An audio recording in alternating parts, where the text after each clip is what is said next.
মন্ত্রীদের পদত্যাগের নির্দেশ দিয়েছেন কিছুক্ষণ আগে প্রধানমন্ত্রী শেখ হাসিনা। এ বিষয়ে আমাদেরকে সবশেষ তথ্য জানাবেন।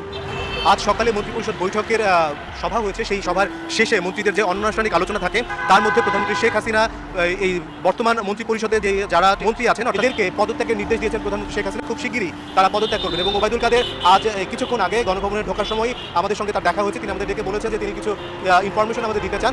খুব অনানুষ্ঠানিক এই ব্রিফ করে আমাদেরকে জানিয়েছেন। একই পরিশেষে প্রধানমন্ত্রী নিজের ইচ্ছায় যে শর্ত দিয়ে পদত্যাগ করেছেন, কেনই বা হঠাৎ করে প্রধানমন্ত্রী পদত্যাগ করেছেন এবং কি শর্ত দিয়েছেন, আগামী নির্বাচন কিভাবে হবে এবং সেই নির্বাচনে তত্ত্বাবধায়ক সরকারের প্রধান কে থাকবে সে নিয়েই কিন্তু বিস্তারিত আলোচনা চলবে। অবশ্যই না টেনে শেষ পর্যন্ত দেখতে থাকুন।